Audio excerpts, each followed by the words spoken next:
Welcome to Being at Home with George. I'm excited to be here, and I'm also excited to practice creating this possibility of being able to say yes to everything, to embrace whatever comes up, say yes to it, and at the same time generating hope before, during, and after. And so it brings me back to the basics. And when I think about reflecting, especially on the last 39 years and whatnot, I think about the basics. And for me, the basics started with me going to Sunday school. I used to have to go until I was 14. And I would say that I left Sunday school, but it didn't leave me. So one of the things that was the foundation of everything was this idea of the greatest commandment. And it says, you shall love the Lord your God with all your heart, with all your soul, and with all your mind. And the second part of that was, you shall love your neighbor as yourself. Now, I can say from my own experience, I didn't always do that. I don't always do that now, but that's the intention, to do that. So we like to talk about, how do you do that?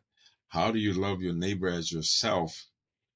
And so for me, I've had a lot of experience, especially since I've been in recovery, about this idea of placing principles before personalities. And so what does that really mean? And of course, part of our process is reflecting. We practice honesty, humility, compassion, tolerance, and patience with everyone, whether we like them or not. And so in order to do that, we have to exercise our freedom. For me, I had to understand that I am responsible and I make choices. And so this idea of what they call positive freedom is this idea of not only loving God with my mind, heart, and my soul, but also understanding that I have to accept and integrate all parts of my being, my body, my mind, my heart, and my soul. And so if I'm not being honest, or if I'm not treating someone the way I want to be treated, then I'm having in a conflict, cognitive dissonance. I'm not having a fully integrated self, because I have to deny things. I have to repress things. I can't say yes to them and tolerate the discomfort. So this idea of getting comfortable being uncomfortable is really important. But how do we do this? If we do this by what we talk about every week, embracing whatever comes up. Doesn't matter if it's pleasant, unpleasant, or neutral. It's given the same amount of attention.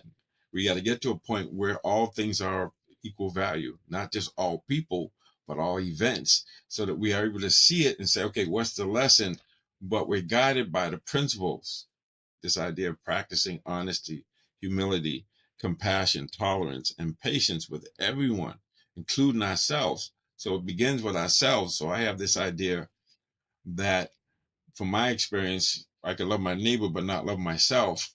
And so for me, it all starts from being selfish, loving myself, and being a fully integrated human being, so that I'm not repressing, realizing that I live in a friendly universe and that I just have to align with the way things are. And that if I lead a principle-centered life, this is what Stephen Covey talked about in the 7 Habits of Highly Effective People, then I know where true north is. Those principles don't change. They're universal and they're self-evident, which is really important, because now I can evaluate, okay, was that in alignment or was it not? Was I being loving? Was I seeing the other as myself? And so that's really, really important to understand, that we have this ability. We make choices.